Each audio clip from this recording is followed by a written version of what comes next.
매거진. 2015년 1월 12일 화요일입니다. 뉴스 매거진 시작하겠습니다. 오늘은 경기도 안산의 단원고등학교 졸업식이 있는 날입니다.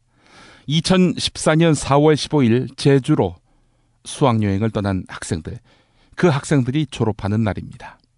그러나 수학여행을 떠나고 아직 돌아오지 않은, 그래서 오늘 졸업식에 참석할 수 없는 학생들이 있습니다. 무려 200여 명. 이 200여 명의 엄마 아빠들이 살아서 졸업하는 친구들을 위해 축사를 썼습니다. 그 내용이 인터넷에 있는데요, 소개하겠습니다. 여러분의 졸업은 슬픈 졸업이 아닙니다. 뭐라고 먼저 이야기를 꺼내야 할지 모르겠어요. 내 아이의 졸업식에 졸업생 학부모 자격으로 참석할 줄 알았는데, 그러는 게 당연했는데 내 아이의 친구들의 졸업식에서 축사를 하는 입장이 됐군요. 12년 학교 생활을 마치고 20살 성인이 되는 아이의 모습을 보며 대견함과 불안함과 안타까움을 함께 느끼는 평범한 엄마 아빠일 줄 알았는데, 이런 졸업식이 한없이 부럽기만 한 엄마 아빠가 돼버렸군요. 하지만 우리는 언젠가부터 오늘 졸업하는 83명 여러분들이 내 아이처럼 잘 커가기를 바라고 있답니다. 여러분은 내 아이가 키우던 꿈을 함께 나누었던 친구이기 때문에, 여러분은 내 아이의 마지막 순간을 함께했던 친구이기 때문에, 여러분은 내 아이를 이 엄마 아빠보다도 더 오랫동안 기억해줄 친구이기 때문에. 지난 637일 동안 참으로 서럽고 고통스러웠던 길을 잘 걸어와줘서 고마워요. 정말 힘들었지요. 울기도 많이 울었지요. 어른들이 몰아넣은 참사의 한가운데에서 스스로 탈출한 것이 무슨 죄라고. 이 사회가 여러분들에게 한 짓을 우리 엄마 아빠들 모두 똑똑히 기억하고 있어요. 그동안 잘해왔지만 앞으로도 절대 주눅들지 말아요. 자책도 하지 말아요. 여러분들의 잘못이 아니라는 거 여러분들도 잘 알고 있잖아요. 앞으로 여러분들이 겪을 어려움도 많을 거예요. 가는 곳마다 이거저거 질문도 많이 받겠죠. 아마 위한답시고 특별하게 대해주려는 사람들도 있을 겁니다. 언제 어디서나 당당하게 떳떳하게 자신있게 대하세요. 그래도 돼요. 별이 된 250명 친구들과 12분 선생님들이 언제나 여러분들을 지켜줄 거니까요. 별이 된 친구들과 선생님들이 여러분들에게 부담스러운 짐, 떨쳐내고 싶은 기억이 아니었으면 좋겠어요.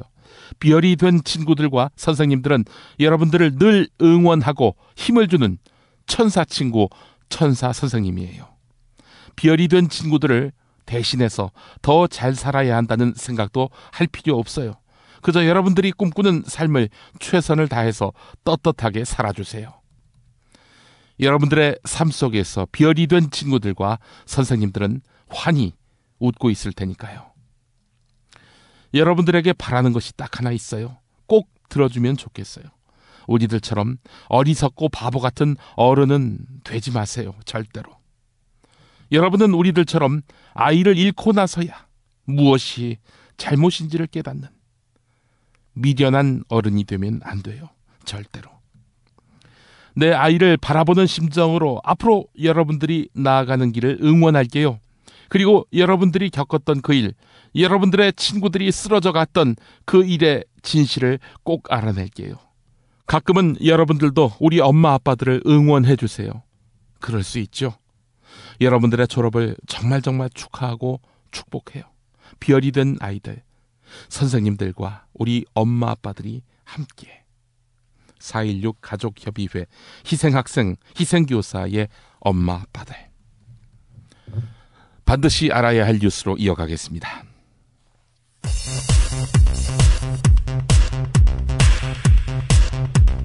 박근혜 대통령이 내일 오전 대국민 담화를 발표합니다. 북핵 사태 등 최근 안보 상황에 대한 박 대통령의 메시지가 담길 것으로 알려지고 있습니다. 대국민 담화 발표 뒤에 기자회견을 열 예정이라고 청와대는 덧붙였습니다. 서청원 새누리당 최고위원은 이미 입당돼 있는 사람들인데 이번에 새로 영입했다고 말하는 것은 있을 수 없는 일이다 라면서 김무성 대표의 그제 1차 인재 영입을 신랄하게 비판했습니다. 새누리당은 20대 총선 후보 경선 결선 투표에도 정치 신인과 여성 등에게 가산점을 모두 적용하기로 했습니다. 결선 투표 대상은 1, 2위 격차가 10%포인트 내로 좁혀진 경우로 한정하고 정치 신인 범위에는 청와대 수석과 대변인 등을 포함했습니다. 안철수 의원이 창당 중인 국민의당에 영입됐다가 비리 혐의 연루 전력 때문에 영입이 철회된 허신행 전 농림부 장관이 안철수 의원에게 공개 사과를 요구했습니다. 허신행 전 장관입니다. 이번 소명 절차도 없는 졸속 영입 취소로 저에게 씻을 수 없는 인격 살인을 받도록 한 데 대해서 정식 사과할 것을 요구합니다. 안철수 의원과 국민의당 창당에 참여하고 있는 의원들이 현충원을 찾아서 이승만, 박정희 전 대통령을 포함한 전직 대통령의 묘역을 모두 참배했습니다.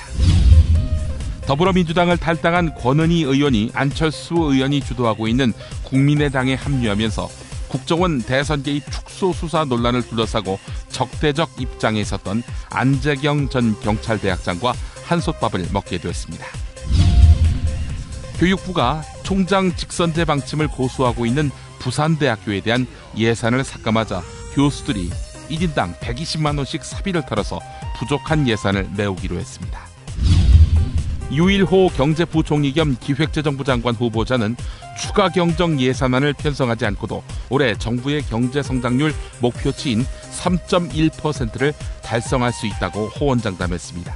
유일호 후보자의 말을 들어보시겠습니다. 지금 상황이 녹록지 않고 이것은 어떻게 보면 장기 단기 다 어려운 상황인데 어쨌든 저희가 3.1%의 목표를 내걸고 그렇기 때문에 하여튼 총력을 기울이겠습니다.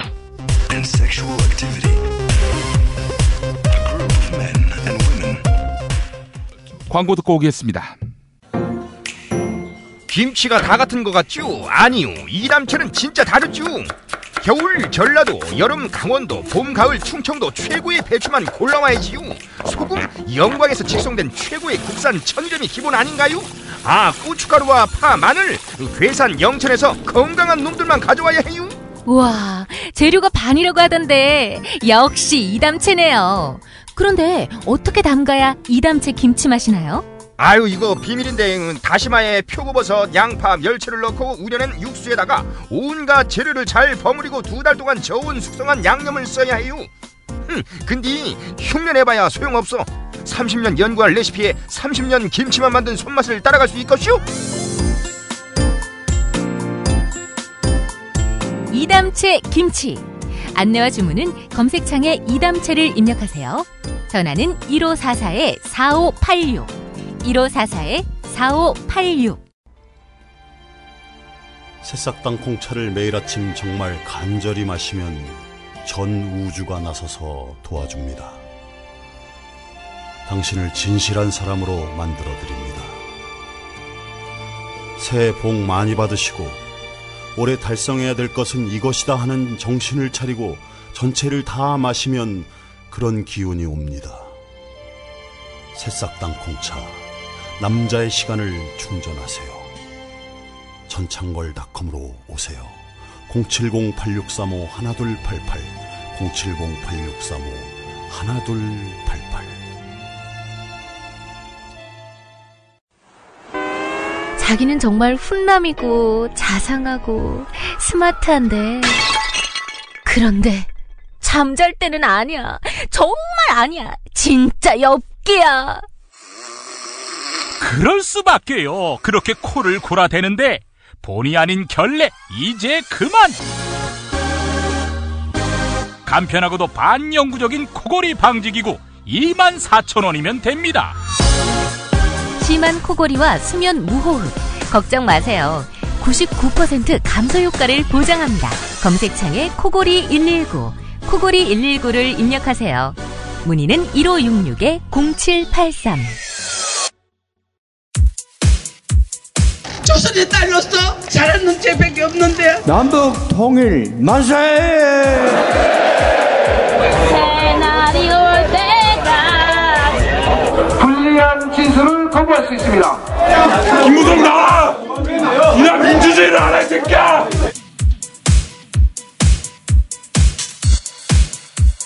뉴스는 현장이다 코너로 이어가겠습니다. 김한길 계의 김관영 더불어민주당 의원이 탈당을 선언하고 국민의당 입당을 선언했습니다. 이로써 안철수 의원 탈당 이후 당을 떠난 현역 의원은 10명으로 늘어났습니다. 자, 그런데 국민의당을 주도하고 있는 안철수 의원 측과 호남 탈당파 사이에 묘한 난기류가 읽힙니다. 우선 안철수 의원 최측근인 문병호 의원은 더불어민주당을 탈당한 모든 호남 의원들에게 공천을 줄지에 대해 모든 분들 공천 드릴 수는 없고 엄정한 심사를 거쳐서 국민들의 눈높이를 맞춰서 공천하게 될 것 같다라고 밝혔습니다. 문병호 의원이 평화방송 라디오 열린세상 오늘 윤재선입니다와의 인터뷰에서 밝힌 말 들어보시겠습니다.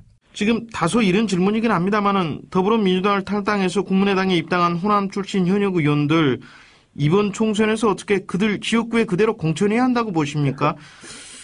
그래서 이건 뭐 민감한 문제인데요. 예. 국민의 눈높이에 맞춰야 한다고 생각하고 있습니다. 네. 지금 우리 국민들께서 현역 교체한다는 의견이 50%를 넘고 있거든요. 네.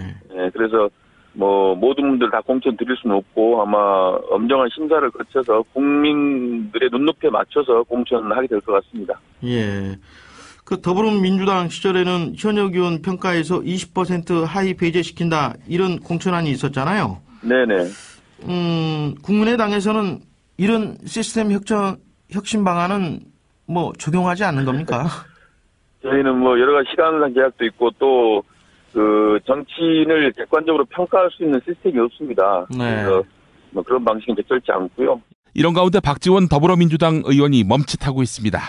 제가 그래도 김대중 지지 세력을 상징하고 있는데 호남을 대표하고 있는데 구차하게 여기저기 기웃거리는 모습은 보이지 않으려고 한다라고 밝히면서 탈당 후에 안철수 의원의 국민의당에 합류하지 않고 제3지대에 머물 것임을 강력히 시사했습니다. 왜 이럴까요? 탈당파 의원들 모두 공천하지는 않겠다. 이렇게 밝혀서일까요? 박지원 의원이 MBC 라디오 신동호의 시선집중에 나와서 한 말 들어보시죠. 어제 핵심 당원과의 간담회에 있었다고 말씀하셨는데 한 당원이 탈당을 하더라도 신당을 창당하거나 신당에 가지 말라. 무소속 출마를 해달라. 이런 얘기가 있었다고 전해졌는데요. 이런 요청에 대해서는 어떻게 생각하십니까? 글쎄요, 저도 그러한 것을 확정하지는 않았습니다. 예. 그렇지만은 제가 어떠한 경우에도 그래도 김대중 지지 세력을 전국적으로 상징적으로 대표를 하고 있고 예. 호남을 대표하는 정치인의 한 사람으로서 구차하게 여기저기 기웃기웃하는 그러한 모습은 보이지 않으려고 그럽니다. 예. 그리고 그러한 당원들의 말씀도 저에게 큰 도움이 됐다고 말씀드립니다.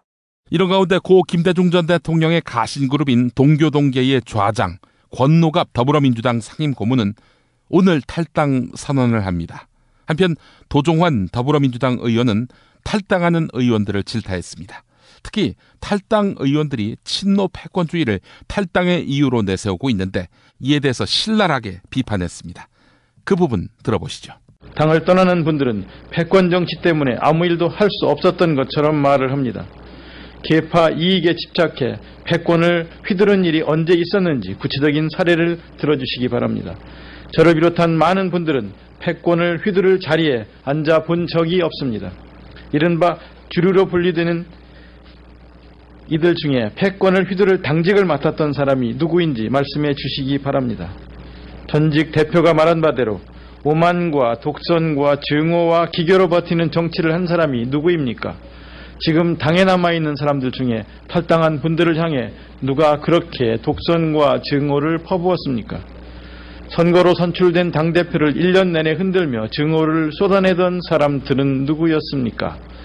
당을 이끌어온 책임있는 자리에 있었던 분들이 생사고락을 함께 해온 의원들에게 어떻게 이런 험한 말을 쏟아내며 등을 돌릴 수 있습니까? 계파를 넘어 생각의 차이를 넘어 서로를 존중하고 치열한 논쟁을 하되 논의의 결과를 받아들이고 공정한 과정을 거친 결정을 깨끗하게 인정하는 게 정치의 기본 아닙니까?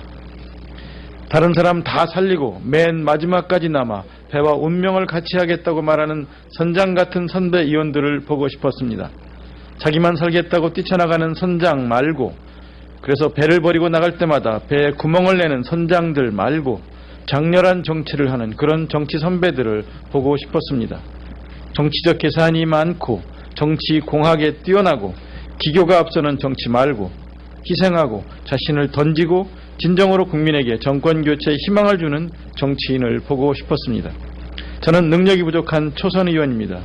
그렇지만 우리 내부를 향해 패권 정치라 손가락질하기 전에 박근혜 정권의 패권 정치에 당당히 맞서고 박근혜 정부의 역사적 퇴행과 원칙 없는 정치와 몰상식과 정치 실종에 맞서 온몸을 던지며 싸우는 정치인들을 보고 싶었습니다.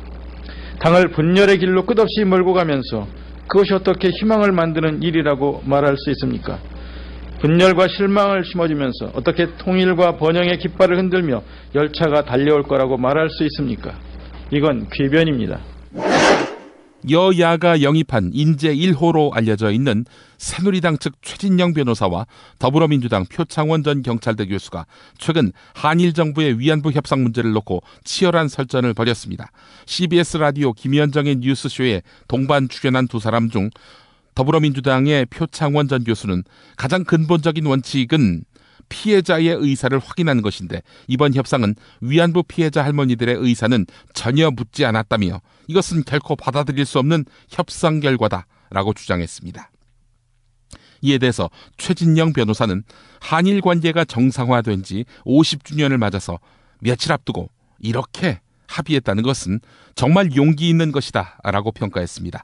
두 사람의 토론 들어보시죠. 최종적으로는 어떤 일치돼서 반대한 건 맞습니다. 그렇지만 이 부분에 대해서 최초의 반응 같은 경우에는 할머니들 사이에서도 의견이 나눴습니다. 이 정도면 됐다 하는 부분도 적지 않았습니다. 다만 할머니들 같은 경우에 이 부분의 공식적인 어떤 대응은 전부 이른바 만장일치가 되지 않는다고 하면은 그것에 대해서 반대한다는 그런 기본적인 스탠스가 있었기 때문에 그런 것이지 그 중에 있는 할머니들 중에서도 이 부분에 대해서 불가피하다는 점을 이해하시는 분도 적지 않다는 점을 말씀드리고 싶고 아시다시피 이번 같은 경우에는 기존에 나왔던 일본의 어떤 안보다도 진전된 것이라는 틀림없습니다. 물론 저도 한계가 있다는 것은 인정합니다. 하지만 명시적으로 일본 측 같은 경우에는 위안부 문제가 군 관여 하에서 이루어졌고 정부 책임이 책임을 통감한다고 했고 내각 총리 대신이 마음으로부터 나오는 사죄와 반성의 마음을 표한다고 했습니다. 명시적으로 사죄하고 반성한다고 이렇게 했다는 점에서는 진일보했다. 그 평가를 충분히 할 수 있는 점도 있다. 이렇게 생각합니다. 표 박사님, 그래도 이 정도면 진일보한 거 아니냐 이건데. 아니요, 그건 사실관계를 바로 잡으실 필요가 있는데요. 만약에 그 할머님들 내부에서 다수라고 말씀하신다면 그 성함하고 근거를 대주셔야 합니다. 현재 그러한 일부에서 잘못된 보도가 초기에 나가서 그 할머님들이 엄청나게 분노하셨거든요. 도대체 누가 이런 얘기를 하고 있느냐. 할머님들은 전혀 그런 사람이 없다. 한 번 그 일부 한 분에게서 그 정확한 이야기를 드리지 않은 상태에서 인터뷰를 한 내용이 있었던 것으로 알고 있고요. 그걸 가지고 다수라고 하신다면 사실 왜곡하시는 문제가 됩니다. 그리고 진일보라는 것 자체가요. 표현의 문제는 그 이전에도 나왔습니다.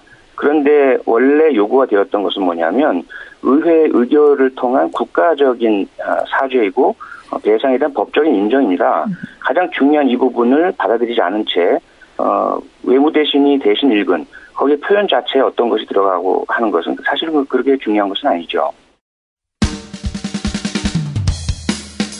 여보, 나 오늘 우리 집하고 아버님 댁 화재보험 가입했어. 뭐라고? 아이, 놀라지 마. 다 합쳐서 월 10,000원이라고. 월 10,000원 화재보험 카페에서 가입한 거라니까. 월 10,000원 화재보험 카페에서 집 2채를? 남들은 집 한 채를 30,000원에서 40,000원에 가입하던데? 화재와 배상 책임은 기본이고 도난, 보이스피싱까지 보장해준대. 정말? 대박! 텔레비전, 냉장고, 김치냉장고, 에어컨, 세탁기, 전자레인지 고장나면 수리비용까지 보장해준다고. 월 10,000원 화재보험 카페라고 했지? 나도 알려줘. 우리 친정도 가입하게. 10,000원 화재보험 카페. 전화번호 02849-9730. 한 집이 가입해도, 또 2집이 가입해도 월 10,000원인 화재보험 카페. 02-849-9730으로 전화하시면 10년차 베테랑 손해보험 전문 설계사가 연중 무휴 상담해드립니다. 메모 못하셨나요? 전화번호 02-849-9730. 식당, 다중이용업소, 공장, 교회, 사찰 등 모든 업종의 화재보험과 배상 책임보험도 상담해드립니다.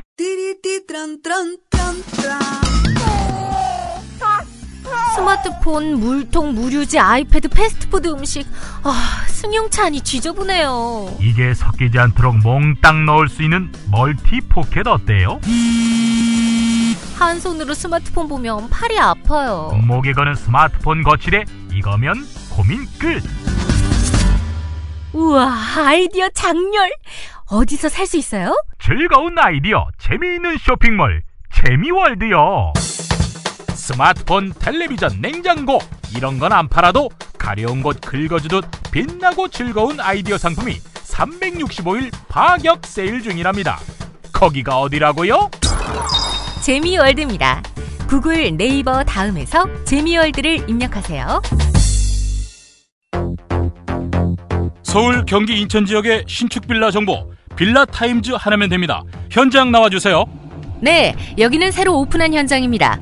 여기만이 아니라 분양 마감 현장이라면 빌라타임즈의 레이더를 피할 수 없습니다. 빌라타임즈 정보는 알찹니까? 당연합니다. 현장에서 직접 촬영한 퀄리티 높은 사진 여러 장이다. 지도 서비스, 무료 투어 서비스, 무료 상담 서비스까지. 빌라타임즈 짱이죠? 그러다 허위 매물 걸리면요? 포상금 100만 원 약속합니다. 수도권 빌라에 관한 정직한 정보를 모았습니다. 빌라타임즈. 인터넷에서 만나세요. 가짜 기자들은 가라! 진짜 기자회견.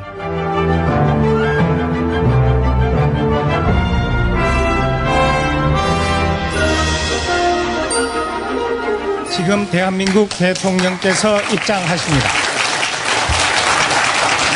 네, 오늘도 요건희의 대통령과 함께 전국 현안 짚어보겠습니다. 안녕하십니까. 대쪽 같은 대통령. 마치 2회 창이 환생한 듯한 포스를 장렬하는 여러분의 욕통령, 욕창, 욕근입니다. 아호를 바꾸셨군요. 지난번에는 아호가 씨박이었는데 욕창으로 바뀌셨어요. 예. 오늘은 어째 목소리가 발가되십니다. 당연하지요. 청문회가 열리면 도대체 인사검증 어떻게 했냐, 발로 했냐, 코로 했냐. 이 소리를 얼마나 많이 듣는지 몰라요, 우리 청와대가. 그래서 사실 개각을 하고 싶어도 못했어요, 이놈의 청문회 때문에. 그런데 이번에 이렇게 수많은 비리 의혹이 있음에도 불구하고 구렁이 담 넘어가듯 통과가 되니까 더도 말고 덜도 말고 이번 청문회만 같았으면 좋겠다, 이 말씀을 드리고 싶습니다. 유일호 경제부총리 후보자 같은 경우 자기 재산은 15억인데 부인 빚은 1억 5천 정도 됩니다. 본인은 미인도라는 그 비싼 그림을 소유하고 있는데 부인은 신용불량 상태이기도 합니다. 그러니까 유일호 후보자가 빚 갚기가 싫어서 자산 될 만한 거, 그거를 몽땅 자기 통장으로 옮겨 놓은 거 아니냐, 이런 얘기가 나오더군요. 아니, 정말 이런 청문회 문화 문제야. 통장에 남은 돈, 쌓은 돈만 보고 어떻게 그 사람의 인생을 다 판단할 수 있지? 그 사람의 인격에 값어치를 매길 수가 있지? 그게 가능하다고 말한다면은 막말되지. 네 통장도 좀 가져와봐. 그러니까 나한테 그 통장 보여줘봐. 너를 파렴치한으로 만드는 거 순식간이야. 그러니까 이런 식의 신상 털기는 좀 그만하라고. 그 사람이 그 직을 잘 수행할 수 있을지 그걸 물어봐야지. 신상을 털어서 뭐하게 해? 그런데 말이죠, 유일호 후보자가 동아일보에다가 이런 말을 했습니다. 내가 경제학 박사인데 빚보증을 잘못 써서 쫄딱 망했다는 이야기를, 이걸 과연 할 수 있겠는가, 이런 말을 했어요. 그러니까 빚보증을 잘못 써서 그만큼 빚이 있었다, 이런 얘기겠죠. 자, 그런데 말이죠, 여기서 유일호 후보자의 말을 100% 믿는다면 자기 앞가림도 못하는 사람한테 일국의 경제를 맡기는 꼴 아닙니까? 직무와 관련돼서 이야기하자고요. 그 직을 잘 수행할 수 있을지 그것만 보자고요. 그래요, 그걸 봤습니다. 어때요? 이 사람한테 경제부총리 맡겨도 됩니까? 야이 씹새끼야. 야 그러면은 너를 경제부총리로 시켜볼까? 씨발 새끼. 그러면 국회에서 12년 전에 네가 했던 막말 리바이벌 되겠지. 당시의 육성도 울려 퍼지고 말이야. 아마도 국회의원들이 이렇게 물어볼 거야. 아니 김용민 후보자님, 일국의 경제수장이 되는 분이 자지보지가 웬 말입니까? 어때 씨발. 그러고도 직무와 상관없는 과거 발언은 인신공격입니다. 이럴 거야? 야 생각만 해도 모골이 송연하지. 여당 야당 누가 네 편 들어주겠니? 조중동이 신문과 종편으로 아마 너를 비판하는 정도가 아니라 아예 회를 뜰 거야, 회를. 네, 뭐 알겠습니다. 네. 자, 오늘 사실 이야기하고자 하는 것은 이 누리과정 문제입니다. 서울, 경기도 난리가 나게 생겼습니다. 이 사태에 직면하시면서 난 정말 대통령감이 아닌가 봐. 나같이 이렇게 무성의하고 무심한 대통령이 있을까? 이런 자성은 안 드십니까? 자성? 자성이라고? 자성이 어느 별인데? 목성 옆에 있나? 자성은 어디에 있나? 은하계에 있나? 태양계에 있나? 진밖에 있나? 아, 이 노래도 있구나. 자성에 가면 편지를 띄우세요. 중간생략. 아, 그만하세요. 약속은 자기가 해놓고 왜 뒷감당을 교육청에게 떠넘깁니까? 야, 교육청도 말이야. 내 밑에 있어, 내 밑에. 국민들은 알지 못해요. 자기가 받는 공공서비스가 국가에서 나오는 건지, 교육청에서 나오는 건지, 광역단체에서 나오는 건지, 기초단체에서 나오는 건지 말이야. 내가 욕통령이잖니. 야, 이게 잘못 나가거나 잘 나가거나 사람들은 다 내 탓으로 알아요. 아니 그러면 나는 교육청이 한 일입니다. 그러니까 그쪽에다가 물어보세요. 이래야 하냐? 그 말씀 잘하셨네요. 그러면은 약속은 대통령이 하셨으면 국민들은 다 대통령이 하는 걸로 알겠네요. 그럼 대통령이 하셔야지. 대통령이 쏘셔야지. 왜 교육청 보고 맡으라고 합니까? 야, 교육은 교육청이 맡아서 할 일이지. 그러면은 미주알 고주알 모든 예산을 다 청와대에서 짜줄까? 좋아. 그렇게 해서 모든 국가 공공예산 집행권을 나한테 줘. 무상급식, 무상교복, 청년수당 모조리 싸그리 없애버리고 말 테니까. 우리 욕통령님, 교육청이요. 지역교육청이 관장하는 범위는요. 유치원, 초중고등학교만 이렇게 담당하게 돼 있습니다. 그런데 왜 어린이집까지 맡깁니까? 그거는 보건복지부 관할이에요. 아니 애들 챙기는 일에 부처가 어딨고 기관이 어딨니? 부처 칸막이 이런 게 국민들을 열받게 해요. 그러니까 야당이 집권 못하는 거야. 반성 좀 해. 너야말로 자성하라고. 그나저나요. 중앙정부가 서울 또 경기교육청에다가 누리과정 그거 돈 없어서 못할 것 같으면 빚을 내서 하라. 이렇게 압박하고 있어요. 그러니까 서울 또 경기교육청은 지금도 빚더미에 올랐는데 또 빚을 내라는 얘기냐? 우린 못해. 이러고 있고요. 정말 큰일입니다. 유치원은 당장 오는 20일에 펑크가 나고요. 그 다음 난리가 날 곳은 어린이집입니다. 두고 봐. 시간은 우리 편이잖니. 우리가 장악한 신문방송이 몇 개니? 아마 기사 제목이 이렇게 날 거야. 무상급식만 오케이. 무상보육은 노. 아이들 울리는 야당과 진보 교육감. 분통 터지는 학부모. 야, 라임 진짜 죽인다. 그런데 이거 그대로 제목으로 쓰면 안 되는데. 내가 이렇게 제목을 달라고 해서 단 것 같잖아. 그래서 총선에서 무한 발목 잡고 무한 반대하고 법물 터지는 야당 심판론 이게 떠오르겠지. 그러면 우리 여당은 진실한 후보만 내면 되는 거야. 정치 참 쉽죠. 교육청에게 빚을 내서 예산 집행하라 이러는 거. 혹시 교육청을 빚더미에 올리려는 수작 아닙니까? 그렇게 빚더미에 잔뜩 올리고 난 다음에 이렇게 비효율적이고 정쟁만 일으키고 재정이 파탄난 교육감 직선제 없애버리자 이런 논리에 힘을 실으려는 그런 꼼수가 대기 중인 거 아닙니까? 그래, 그 듣던 중 반가운 소리다. 사실 우리 아빠가 대통령일 때는 이 나라 전체가 아빠 거였잖아. 그래서 아빠가 결정하면은 모든 게 일사불란하게 결정 났잖아. 그런데 내가 대통령이 되고 보니까 지방도, 교육도, 언론도, 법 쪽에도 다 쪼개져 있는 거야. 심지어 국회까지. 이래서야 되겠어. 그래서 내가 비정상화의 정상화를 이루려는 거지. 내 당선의 비밀을 캐려는 최동욱 그 새끼 빤스 벗겼지.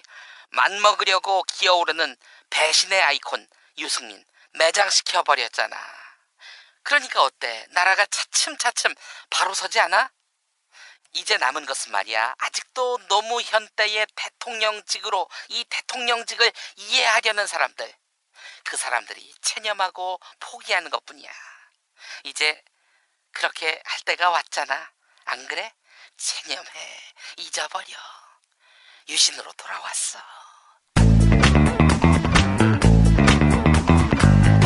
정치 한 건에서 시간입니다. 오늘도 한결의 정치바, 정치바에 있으면서 정치부에도 있는 김원철 기자 만나보겠습니다. 김 기자님. 네, 안녕하세요. 자, 화요일 또 새날이 시작됐습니다. 자, 어제 국민의당 이제 교섭단체 구성까지 얼마 안 남았죠? 예, 그렇습니다. 지금 전북 군산에 지역구를 두고 있는 김관영 의원이 어제 더불어민주당을 탈당했거든요. 네, 김한길계로 분류되죠? 그렇죠. 그래서 지금 안철수 의원을 포함하면 총 현역 의원이 11명입니다. 예. 이제 9명 남은 거죠. 교섭단체까지. 지금 더불어민주당 내에서는 이 김관영 의원의 탈당을 조금 충격적으로 받아들이고 있는 것 같아요. 김관영 의원이 나름 당에서는 전문적이고 좀 개혁성을 갖춘 합리적인 인사다. 네. 이렇게 평가를 받았기 때문에 앞서 탈당했던 호남의 의원들하고는 좀 다르다. 이렇게 생각하고 있었는데 앞선 의원들은 예측 가능했던 사람들이었던 거죠. 그렇죠.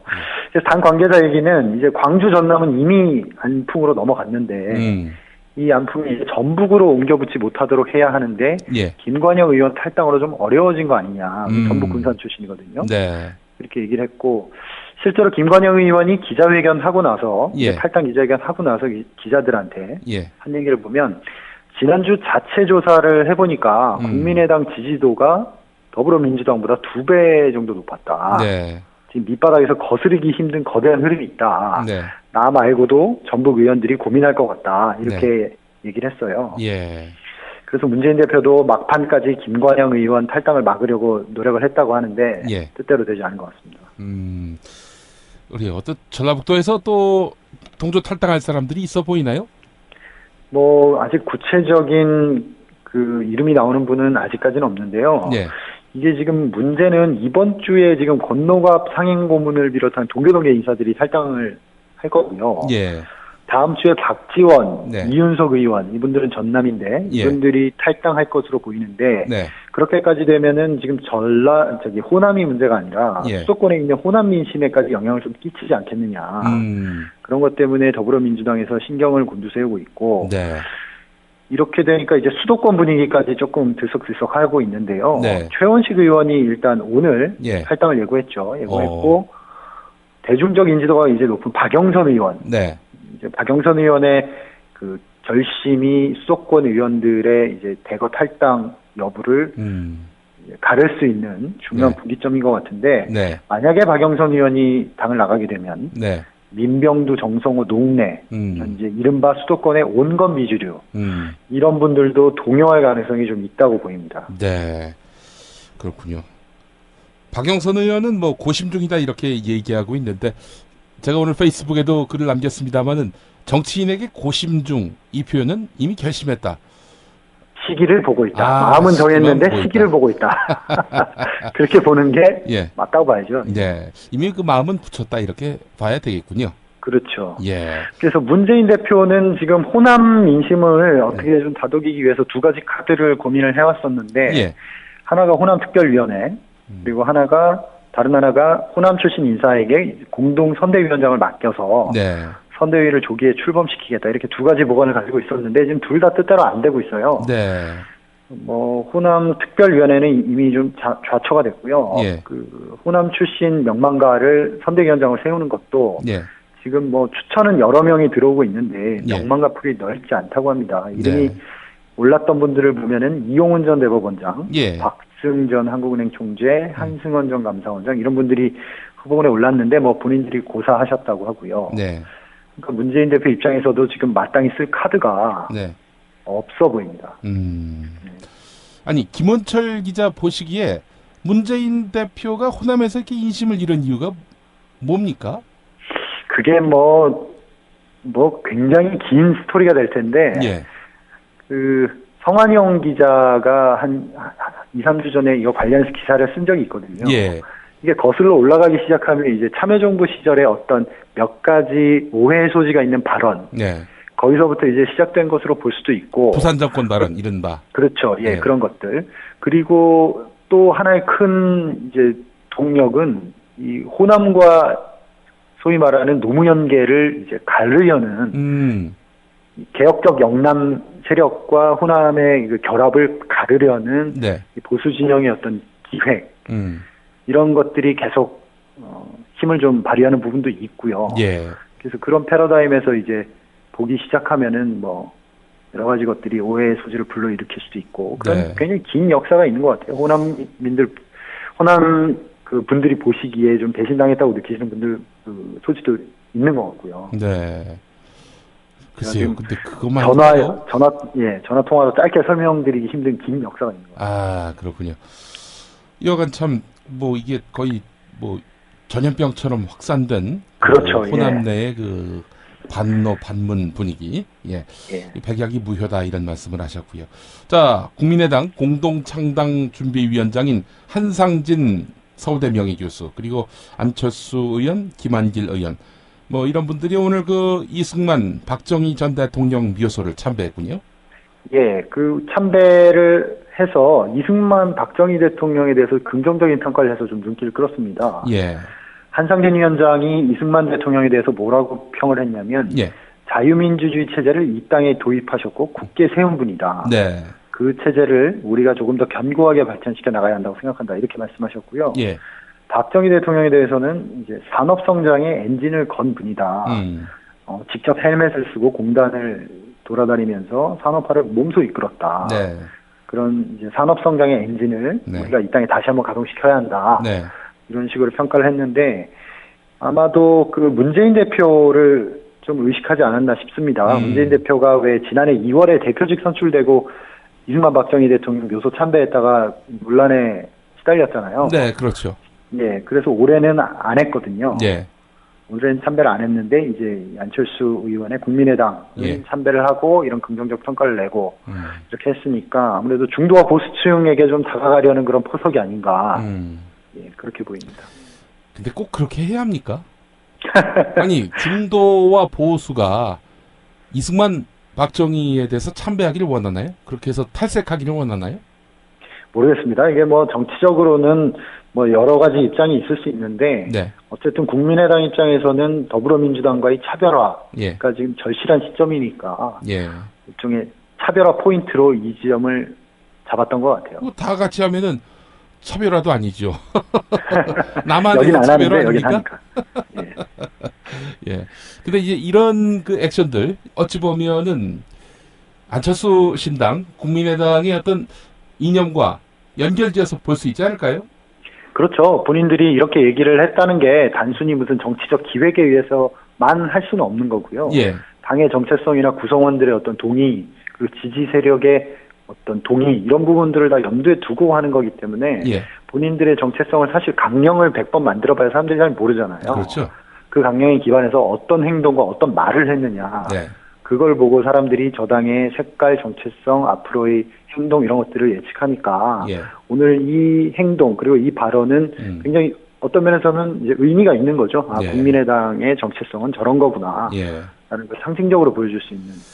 기호 1번과 기호 2번 그 사이 그 지점에 포지션을 두겠다. 이런 뜻으로도 보입니다. 1.5번. 1.5번. 아니 근데 이제 지금 지역적으로는 호남에 몰두하고 있는 듯한 양상이란 말이죠. 국민의당 말씀하시는 거죠? 그렇죠. 예. 안철수 신당이. 이런 의미에서 보면은 뭐 바람직한 현상은 아닙니다만은 영남 지역에 이 유권자들이 봤을 때 그렇게 뭐 썩 호감이 갈 그런 행동 같진 않아 보이는데요. 그렇죠. 제가 제가 영남 출신이고. 예. 얼마 전에 또 제 고향이 부산인데, 거기 갔다 왔는데, 굉장히 안철수 신당에 대해서 분위기가 좋지 않더라고요. 좋지 않고. 특별히 부산 쪽에 구애를 하고 있지 않잖아요. 그렇죠. 예, 그러니까 승산이 아예 없다고 보고 버린 게 아닌가. 그런 생각도 들 만큼 아주 호남에 그냥 몰두 몰입, 이렇게 몰두 몰입, 그렇게 하고 있잖아요. 그러니까 당연히 이쪽에서는 잃는 게 있겠죠. 네. 그래서 실제로 부산일보 사설도 안철수 신당 관심 없다. 이런 프로 나오기도 하고 말이죠. 예, 그런 분위기인 것 같더라고요. 네. 자, 그렇다면 지금 더불어민주당을 탈당한 그분들은 그렇다면은 저보다 공천이 되는 겁니까? 어떻게 봐야 될까요? 그 공천을 주지 않으려는 생각도 있을 것이고 여러 가지가 있겠지만 현실적으로 그걸 어떻게 안 줄 수 있겠습니까? 그거는 안 주는 거는 불가능. 예를 들어서 안철수 의원이 나 총선에 안 나가겠다. 나 총선에 안 나갈 테니까 니네도 나가지 마라. 라고 해도 안 통할 텐데. 그렇지. 이미 본인은 노원에 나가겠다고 어제도 말씀하셨거든요. 그러면 무슨 명분과 무슨 힘과 무슨 그걸로 주저앉히겠습니까? 아니 그렇다면은 지금 말하자면 탈당파들 얼마 전에 광주 시민단체들이 조사한 내용도 있습니다만은 전반적으로 이제 교체돼야 한다는 여론이 높은 사람들이거든요. 그렇죠. 근데 이런 분들이 공천을 그대로 받는다. 그렇다면은 과연 혁신이 안 돼가지고 나오겠다 해서 탈당한 안철수 의원인데. 그렇죠. 어떻게 설명을 할 수 있을까요, 유권자들에게? 굉장한 뇌관이 될 거고요. 이제 그 부분이 안철수 신당이 풀어야 할 가장 큰 딜레마 중에 하나가 될 것 같습니다. 뭔가 정치적으로 분명한 쇄신 의지를 보여줘야 할 텐데 결국 그 최정점은 바로 공천 아니겠습니까? 그렇죠. 공천이 신통치 않으면은 또 유권자들에게 실망을 자아낼 수도 있다는 점에서 이게 양날의 칼인 것 같습니다. 자, 마지막으로 오늘 유일호 기획재정부 장관 겸 경제부총리, 경제부총리 겸 기획재정부 장관이라고 해야 되겠군요. 그렇죠. 이분에 대한 청문회가 있었단 말이죠. 어제 있었죠. 어제 있었단 말이죠. 자, 그런데 그냥 술에 술 탄 듯 물에 물 탄 듯 그런 분위기였습니다.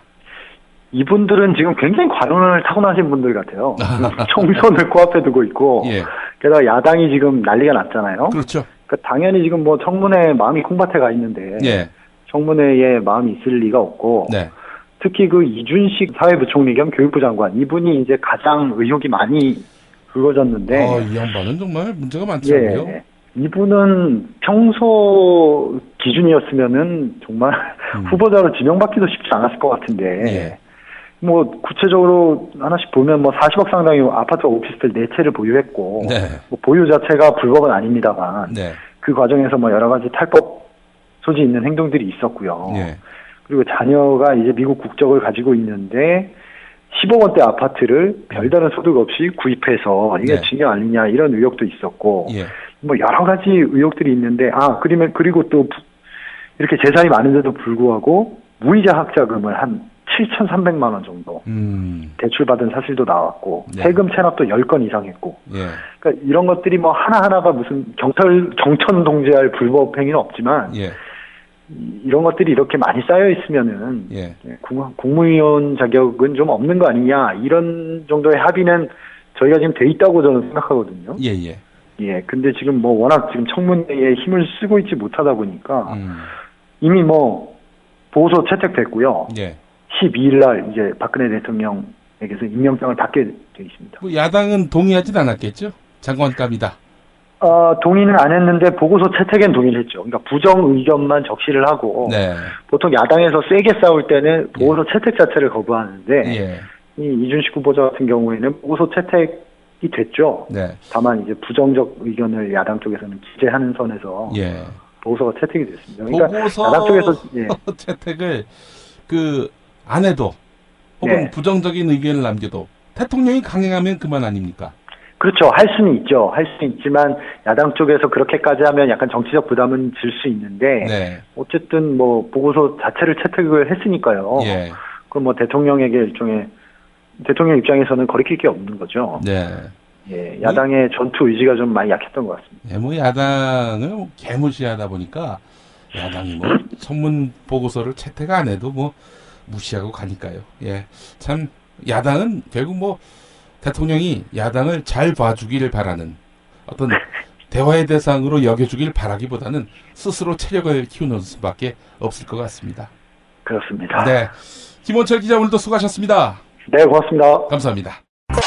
공화국 참치 논평. 구이동 대양 참치를 맛보지 못한 국민 여러분은 진정한 참치 맛을 보기 위한 강도 높은 중대 조치를 취하실 계획을 표명하시고 곧장 구이동으로 달려오시기 바란다. 참치에 대한 체질적인 거부감과 적개심을 노골적으로 드러내는 분도 구이동 대양 참치에 오시면 추호도 용납할 수 없는 포악무도한 폭식 행위를 자행할 것이다.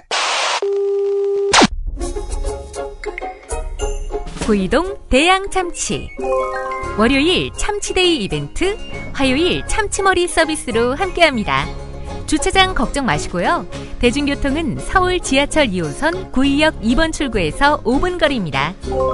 대양 참치 구의점 02-455-8087. 여보, 좋은 꽃 배달 추천 좀 해봐. 회사에서 보내려고? 그럼 좋은 사람과 플라워지. 화환이나 조화가 7만 원도 안 돼. 결제도 적립금으로 가능하다고. 오, 그래? 근데 화환이나 조화 말고 이벤트를 위한 건데. 그거 역시 좋은 사람과 플라워. 꽃하고 케이크하고 샴페인하고 다 해서 10만 원도 안 된다고. 가격도 중요하지만 빨리 배달해야 돼. 그거 역시 좋은 사람과 플라워지. 전국 어디든 3시간 내에 배송이 된다고. 근데 누구한테 보내려고? 누구긴 누구야. 좋은 사람. 바로 당신한테 보내는 플라워지. 사랑해, 여보. 어머나. 가격, 배송, 느낌까지 좋은 사랑과 플라워는 감동까지 실어 꽃을 배달합니다. 1566-0263 기억해두세요. 1566-0263 4가 아니라 3입니다. 1566-0263 어머나, 이게 다 여기 있었네. 그래요. 충남서산의 명인이 만든 감태가 이슈. 경남 밀양에 눈꽃 동충 하초가 있다 아닙니까? 겁나게 맛있는 나주에 청정 한우도 있단게요. 팔도의 농촌 기업들이 팥가게에 다 모였네요. 팥가게에서 착한 쇼핑하세요. 구글에서 팥가게를 검색하시면 됩니다.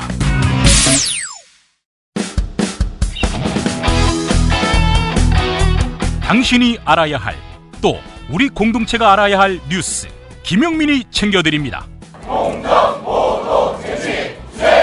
지금은 제1부 뉴스 매거진과 함께하고 계십니다. 경제 속사를 살펴보겠습니다. 민중의 소리 이완배 기자입니다. 안녕하십니까? 안녕하십니까? 네, 주말 잘 보내셨고요. 네. 롯데마트 이야기 준비하셨다고요? 네네. 이게 이제 조금은 좀 두고 봐야 될 이야기 같기는 한데요. 네. 네, 시사매거진 2580에서 주말에 보도가 됐던 모양입니다. 예. 네, 한 축산업체 대표분이 예. 3월 3일이 삼겹살 데이라는 날이죠. 아, 그렇죠. 예. 예, 그래서 그 행사를 대비를 해서 예. 삼겹살을 납품을 하는데 네. 원가에 비해서 거의 절반 가격 수준으로 그 롯데마트가 삼겹살을 공급해달라고 요청을 해서 뭐 매년 한 2억 원 정도 적자가 났었다고 하면서 방송에 코멘트를 어떻게 하셨냐면 예. 이게 뭐 우리가 협력업체냐 노예업체지 이런 발언을 하셨다고 해요. 아하, 예. 물론 이제 롯데마트도 즉각 반론을 했습니다. 반론을 한 게 네. 조금 싸게 받은 건 맞는데 예. 나중에 또 조금 비싸게 받아줄 때도 있기 때문에 결과적으로는 우리가 그렇게 착취한 게 아니다. 네. 이렇게 해서 지금 양쪽 주장이 그 공정거래위원회로 좀 넘어가 있습니다. 그래서 예. 조사 결과를 좀 봐야 되긴 할 것 같은데요. 예. 이 기사가 사실은 눈에 띄는 이유가 뭐냐면 예. 전통적으로 롯데그룹이 보여온 하청업체들, 예. 근로자들, 노동자들에게 보여준 이 갑질 문화가 예, 정말 상상을 초월할 정도입니다. 이게 작년에 그 롯데가 면세점 대심사에서 월드타워점 면세점을 하나를 잃는데요. 하나 잃었죠. 예. 네. 그런데 이때 그 소상공인연합회라는 단체가 있는데 우리나라에 예. 여기에 최승재 회장님이라는 분이 예. 관세청을 방문을 해서 어떻게 항의를 하냐면 예. 긴 얘기를 하셨는데 요약하면 롯데그룹은 면세점을 잃었으면 좋겠다. 이렇게 코멘트를 하십니다. 오, 예. 이유가 뭐냐? 예. 다른 기업들과 달리 소상공인들과 소통도 부족하고 상생과는 거리가 먼 경영을 일관하고 있다. 아하. 이렇게 코멘트를 하시면서 예. 심사에 꼭 좀 참고가 됐으면 좋겠다. 이렇게 이야기를 하십니다. 아이고, 소상공인들이 몰려가서 롯데 그러니까요. 면세점 탈락시켜야 한다. 롯데는 좀 제발 좀 떨어졌으면 좋겠다는 거거든요. 이게 얼마나 유구한 갑질의 역사가 있었으면 유구한 갑질의 소상공인들이 정말 이렇게 한이 맺힌 이야기를 하겠습니까? 예. 제가 실제로 작년에 이 롯데 갑질 문화를 취재를 하면서 뭐 진짜 좀 황당한 일이었었는데 사례를 쭉 수집을 하다 보니까 이런 일도 있었습니다. 기사에는 결국 못 썼는데 2005년에 그 롯데가 소공동 본점 앞에 있는 노점상들을 용역 깡패들을 불러서 짝소리를 한 번 한 적이 있었거든요. 아, 소공동 롯데호텔 앞에서. 예, 그러니까 물론 이제 그것도 참 사회적으로는 엄청나게 나쁜 무리를 일으켰는데 어떤 분이 저한테 제보를 하신다고 전화를 하셔가지고 야, 우리가 그때 그 제일 처음에 롯데랑 접촉을 했었던 용역 깡패 집단인데 그러니까 깡패분이 저한테 전화를 하신 겁니다. 깡패가? 예. 우리가 그 애들 다 모아가지고 거기 근처 숙소에서 며칠 동안 묵으면서 오도만 딱 떨어지면 이제 그 노점상들 딱 수리하려고 준비를 딱 연장차고 준비하고 있었는데 약속한 그 일을 안 주고 결국은 우리한테 그 용역비를 안 줬다. 보통 갑질을 해도 그러니까 용역 깡패한테까지 갑질을 했어. 그러니까 이게 그 노점상들을 쫓아낸 것도 정말 화가 나는 갑질인데 그 깡패분에 따르면 용역 깡패인 나한테도 돈을 안 줘서 이런 갑질이 어딨냐고 저한테 한번 분개를 하시는 제보를 하신 적이 있었어요. 그러니까 이게 참 2013년에는 우리나라의 참 그 독특한 시민단체인데 롯데 재벌 피해자 모임이라는 단체가 출범을 한 적이 있습니다. 롯데 재벌 피해자 모임? 이게 그 세븐일레븐, 바이더웨이 가맹점주 협의회, 전국 유통상인 연합회, 롯데월드 임차상인 비상대책위원회 이런 분들이 함께 모여서 결성한 대한민국 특정재벌 반대 최초 시민단체입니다. 특정재벌 반대. 그러니까 이분들이 이 출범식을 하면서 어떻게 얘기를 하냐면, 야, 우리가 오죽했으면 이런 단체를 출범하겠냐. 롯데재벌들 때문에 생활고로 고소하다가 스스로 목숨을 끊은 편의점주들도 있고, 진짜 이게 롯데는 너무한다. 이게 이제 그분들이 그때 내세웠던 시민단체 출범의 변이었었거든요. 이걸 제가 지금, 제가 취재를 한 것만 해서, 3일 동안 내내 얘기를 할 수 있을 정도로 이 갑질이 많습니다. 근데 이게 이 롯데가 우리나라의 그 유통업체 중에 굉장히 그 선두주자였었고, 아주 그냥 일반적인 얘기거든요. 롯데 유통업체에 들어가기 위해서는 롯데 직원들에게 뒷돈줄로 찔러주지 않으면은 롯데그룹에 납품 못한다 이런 얘기는 이제 제가 방송에서도 자연스럽게 얘기를 할 수 있을 정도로 비밀이 아닌 수준까지 이르렀어요. 이게 문제가 뭐냐면 신동주 그 그룹 명예회장이 운영을 할 때 있었던 전문대적 경영의 일이 아니고 사실상 국내 롯데를 지금 신동빈 차남이 맡은 2004년 이후에도 이런 일이 끊이지가 않았습니다. 그래서 이게 지금 뭐 장남이 경영권을 차지를 하건 차남이 경영권을 차지를 하건 또는 창업자가 다시 컴백을 하건 이게 누가 경영을 맡아도 롯데의 이 뿌리 깊은 갑질 문화는 정말로 쉽게 고쳐지지 않는 그런 문화인 것 같습니다. 가풍이군요, 가풍. 정말 그렇습니다. 야, 아니 근데 이런 거 감시하고 처벌하라고 공정거래위원회가 있는 거 아닙니까? 그렇죠. 그래서 공정거래위원회라는 곳이 사실은 경제계의 검찰로 불리는 기관입니다. 그렇죠.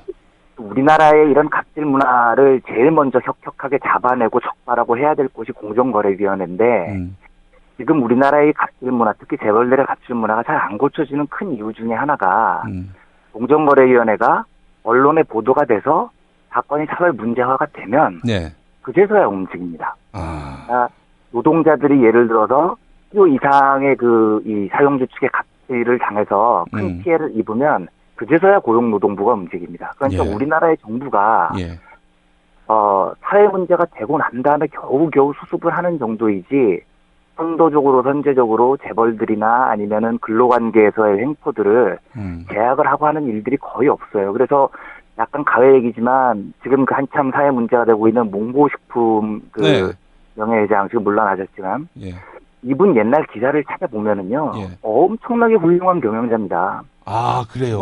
사회공헌했다고 하고 뭐 그 기사들을 살펴보면 심지어 진보적인 매체에서도 의사화합의 물결이 넘치는 이렇게 표현이 되는데 사실은 의사화합의 물결이 넘치는 그런데 30몇 년 동안 그 회사 노동자들은 두드려 맞고 지냈던 거죠. 그런데 이건 뭐 사회 문제화가 돼야 그제서야 이제 고용노동부가 조사를 들어가고 하여간 좀 뭐라 그럴까요? 이렇게 선천적으로 우리나라 기업 문화에 자리를 잡고 있는 이런 갑질 문화들을 정부가 조금 적극적으로 파헤치는 노력이 너무 부족하지 않나 싶은 그런 생각이 많이 드는 요즘입니다. 네. 아이고.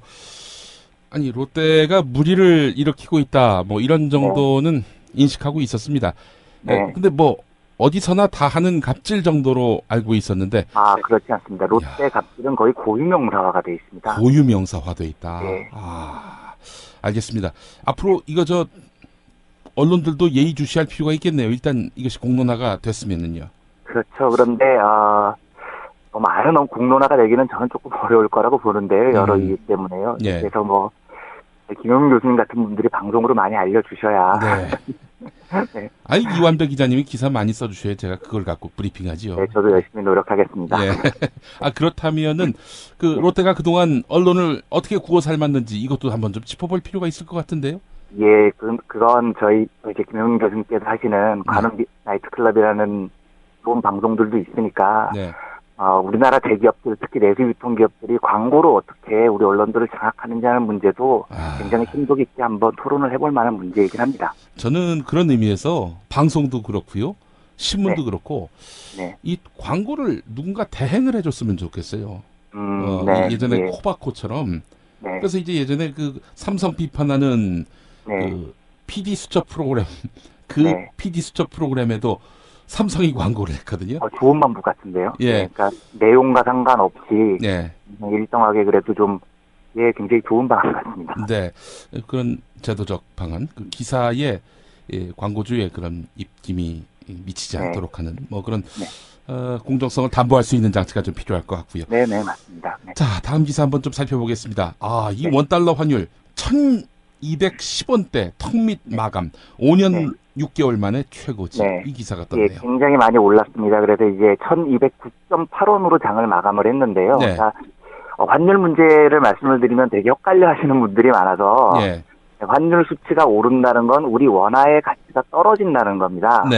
그래서 이제 우리 원화 가치가 많이 떨어졌는데 환율이 이렇게 뭐 많이 오른 것도 굉장히 경제적으로는 안 좋은 시그널이기는 한데 조금 저는 다른 방면으로 이 환율 문제에 대해서 하나 말씀을 좀 드리고 싶은 게 있습니다. 2008년 미국에서 금융위기가 벌어졌을 때요. 우리나라 그 환율이 2009년 초에 1,570원대까지 치솟았습니다. 그러니까 1,000원을 하던 환율이 1,570원까지 올랐으니 우리 원화 가치가 거의 한 30-40%대가 푹 하고 떨어진 거였는데요. 우리나라 환율이 이렇게 왜 이 대외적인 환경에 좀 심할 정도로 많이 변동을 하는 환율입니다. 이게 환율이 왜 이렇게 많이 변하냐면 조금 속된 말로 하면 미국이 콜록하면 한국은 독감, 중국이 콜록하면은 뭐 한국은 메르스 뭐 이런 얘기가 있는데 이게 단지 실물 경제의 원인이기도 하지만 우리나라 외환 시장이라는 게요. 너무 이 환율 변동에 대해서 좀 취약한 면이 있습니다. 이게 왜 그러냐면 실제로 환율은 외환딜러 시장에서 그 달러를 사고 파는 과정에서 형성되는 시장 가격으로 결정이 되는데 우리나라 같은 경우에는 그러니까 좀 별명이 이게 좀 되게 자존심이 상하는 별명인데 한국은 국제 투기 자본의 현금 인출기 이런 별명이 있습니다. ATM. 그렇죠. ATM입니다. 그러니까 이게 아무 때나 예를 들어서 우리가 2008년 금융위기 때 환율이 그렇게 박살이 난 가장 큰 이유가 뭐냐면 우리가 뭘 특별히 잘못해서가 아니고 이게 미국의 숱한 금융자본들이 큰 경제적인 위기를 맞지 않습니까? 금융위기를 맞으니까 돈이 필요하죠. 그래서 달러를 이제 본국으로 송금을 해야 됩니다. 그런데 다른 나라에서 이렇게 보니 달러를 빼기가 좀 쉽지가 않은 겁니다. 제일 만만한 나라가 한국인 거죠. 그러니까 한국에서 달러들을 쭉 사들여가지고 본국으로 다 빼버립니다. 네. 그러는 바람에 그때 그렇게 환율이 박살이 났거든요. 예. 이게 그러니까 외국 투기자본 입장에서 보면 한국처럼 좋은 시장이 없는 겁니다. 그냥 아무 때나 집어넣고 있다가 돈 필요하면 자르르 빼는데 한국처럼 이게 제도적으로 문화적으로 증시 분위기상 좋은 나라가 없습니다. 이 이유가 여러 가지가 있는데 실제로 우리나라는 경제 규모에 비해서 증시 사이즈가 굉장히 큰 편입니다. 증시 시장의 사이즈가 크다. 예, 그래서 예를 들어서 조금 작은 나라에서 이제 외국 투기 자본들이 달러를 급히 빼야 되겠어 하고 주식을 팔아버리면 주가가 퍽 하고 빠져버립니다. 굉장히 큰 폭으로 하락을 해서 돈을 빼기가 쉽지가 않죠. 근데 우리나라는 주식시장의 사이즈가 신흥국들 중에 굉장히 크기 때문에 외국인들이 팔아도 충분히 버텨줍니다. 그래서 그 사람들이 외국인들이 꽤 괜찮은 가격으로 자기 자본을 회수를 할 수 있는 여력이 한국 증시가 있고요. 첫째로는요.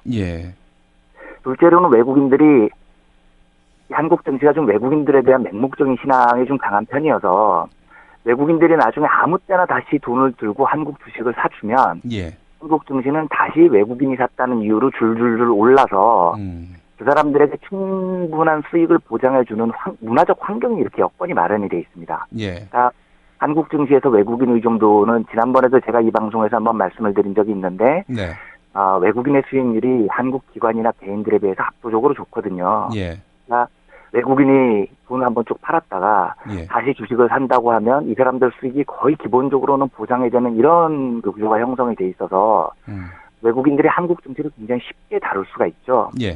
그리고 셋째로 사실 이번 중국 같은 경우는 중국은 굉장히 외국인들이 돈을 넣었다가 뺐다 하기에 제도적으로 뻑뻑한 나라입니다. 굉장히 규제가 많거든요. 한국은 뭐 솔직하게 말씀을 드리면 1998년 외환위기가 터진 이후에 진보 진영이 집권을 했건 보수 진영이 집권을 했건 어떤 이유에서든지 외국 자본이 자유롭게 드나드는 데 대한 규제들을 거의 다 풀어놨습니다.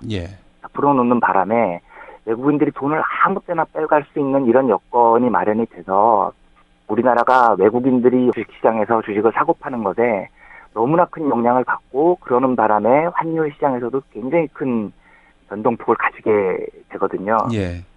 지금 여러 가지 고민을 한번 해봐야 되는데 지금 이제 유럽연합의 한 10개국 정도가 자유로운 특히 단기 투기성 외국 자본 거래에 대해서는 좀 규제를 하자라는 움직임을 토빈세라고 하는데 토빈세라는 세금의 이름입니다. 그런데 토빈세를 도입하자는 논의를 하고 있는데 우리나라도 외국 자본이 들어오는 것에 대해서 너무 막 쌍수를 들고 환영하는 이런 태도를 조금 벗어나서 적어도 단기적으로 투기성으로 움직이는 외국 자본에 대해서는 규제를 하는 방안을 지금은 고민을 좀 해봐야 될 때가 아닌가 저는 그런 생각을 가지고 있습니다. 그게 보입니까? 이게 투기자금이란 것이? 한먼이라고 하는데요. 예를 들면 주식시장에서 들어오는 돈 중에서도 좀 장기적으로 투자가 되는 돈이 있고 단기적으로 투자가 되는 돈이 있는데 딱풀이 하듯이 단기적으로 한 길어봐야 2개월 정도 딱 치고 빠지는 자금들이 있습니다. 그래서 단기적으로 짧게 벌고 바다닥 튀어나가는 이런 자금들을 주로 한머니라고 하는데요. 최소한 이런 자금에 대해서라도 조금 규제가 필요하다는 생각입니다. 알겠습니다. 오늘도 역시 이 초유의 갑질 그리고 환율 이야기까지 살펴봤습니다. 민중의 소리 이완배 기자님 수고하셨습니다. 네, 감사합니다.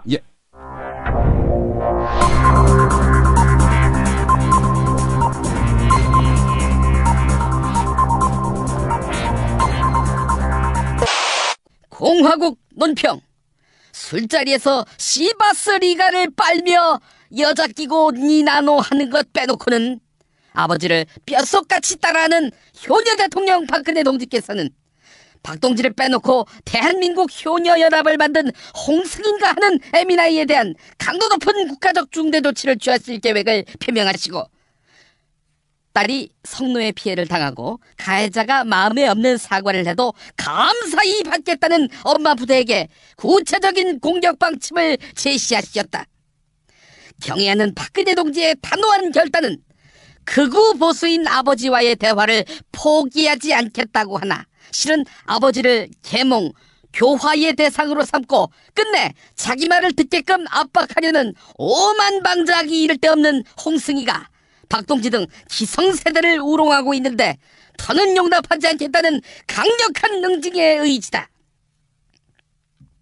엄마 부대는 홍승이가 어버이가 퍼붓는 욕을 듣고도 미소 짓고 있는 멘탈로 보아 군부대에서 확성기를 떼어와 홍승이 앞에 대놓고 한국어로 할 수 있는 모든 욕을 퍼부어야 할 것이다. 대한민국 어버이연합을 패러디해서 대한민국 효녀연합을 창설한 홍승이의 농간으로 대한민국 할머니연합, 대한민국 오빠연합, 대한민국 동생연합, 대한민국 조카연합, 대한민국 손녀연합, 대한민국 아저씨연합, 대한민국 누나연합, 대한민국 아빠연합, 대한민국 삼촌연합 등이 탄생돼 곧이어 대한민국 혼외자식연합, 대한민국 병신년연합, 대한민국 탈당자연합, 대한민국 진박연합 등도 생겨나 어버이연합의 위상과 존엄에 중대한 타격을 가할 것이 분명하다. 예컨대 세월호 가족 김영호 씨가 유민 아빠로서 제대로 역할을 했는지 사생활이 털리던 그때를 떠올리며 국정원은 홍승이가 아빠 엄마에게 용돈을 드렸는지 제 시간에 귀가했는지 남친과 만나러 나가면서 도서관 갔다고 뻥치며 기만한 적은 없는지 탈탈 털어서 양의 가족을 쓴 늑대 효녀임을 입증해야 할 것이다. 그래서 박동지를 참을 수 없이 모독하고 우롱하면서 이 나라에서 효녀 운운하다가는 참혹한 결과를 부를 수 있음을 똑똑히 깨달아야 할 것이다. 6살 하늘이 밥을 잘 안 먹어요. 엄마, 나 이거 맛이 없어요. 그만 먹을래요. 엄마의 걱정은 점점 더해가는데요. 그런데 이때 택배입니다. 연지연 곰탕이 배달됐어요. 직접 도끼로 팬 장작불 위에 한우 사골과 도가니를 가마솥에 한가득 넣고 24시간 끓인 진구. 연지연 곰탕이 하늘이 입에 들어가는 순간 아, 맛있다. 엄마 한 그릇 더 주세요. 하늘이의 밥도둑 연지연 곰탕. 조미료 같은 첨가물이 전혀 들어가지 않아 엄마의 기쁨은 더하답니다. 연지연 곰탕은 강화군에서 김포시 방향으로 강화대교 건너자마자 있습니다. 포장 판매는 한 팩 800g에 7,000원, 7팩 이상 무료 배송합니다. 주문 전화는 010-7252-1114, 010-7252-1114.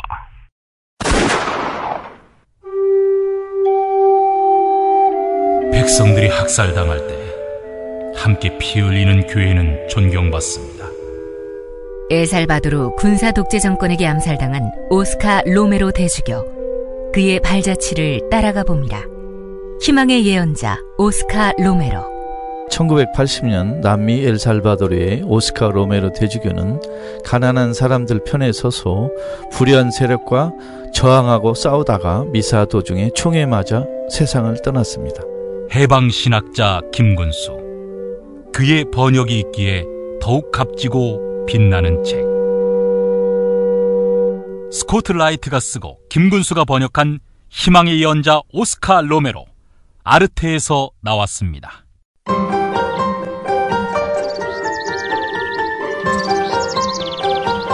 오늘의 날씨.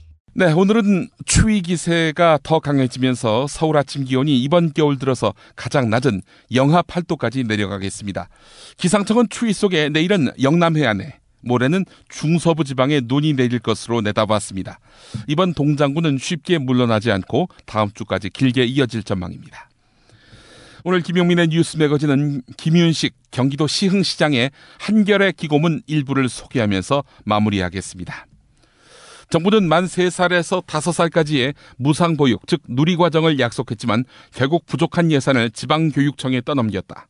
이로 인해 대부분 교육청의 교육재정은 심각한 위기 상황에 빠져 있다.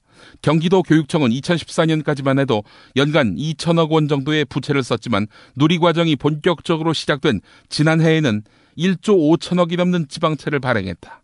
경기교육청의 예산 대비 부채 비율은 위기 수준인 40%를 넘어서 50%대의 파탄 수준으로 내몰리기에 이르렀다.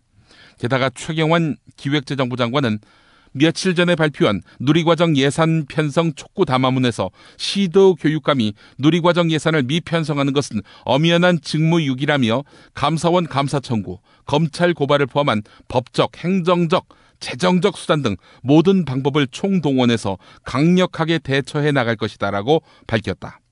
누리과정 예산 편성을 둘러싼 착금의 논란은 이제 보육 문제를 넘어서 지방자치의 근간을 뿌리채 흔드는 단계로 진입하려 하고 있다.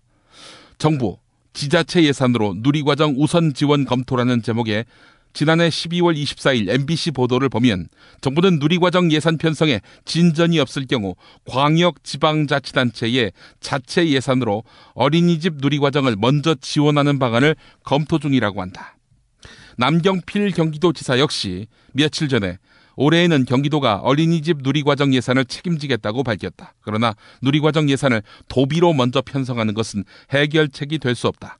지난해에는 부동산 경기 활황으로 도 재정이 좋아졌다고 하지만 앞으로 부동산 경기가 급속히 냉각될 거란 전망이 나오고 있어서 취득, 등록세를 기반으로 한 도 재정이 급속히 악화될 우려가 있다.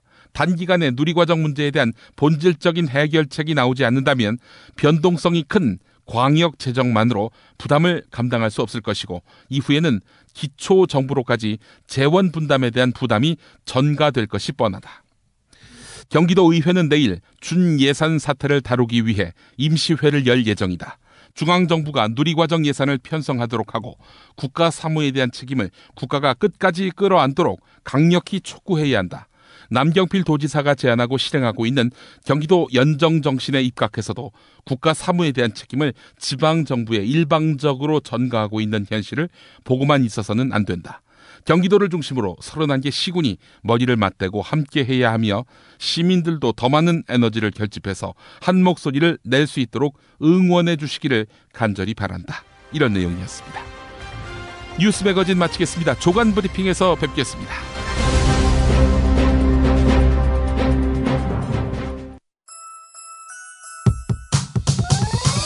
이번 방송 괜찮았나요? 작별의 여운 이렇게 표시해주세요. 다운로드하기, 댓글 달기, 구독하기, 별점 주기. 더 좋은 방송 만들어달라는 약속 이렇게 응원해주세요.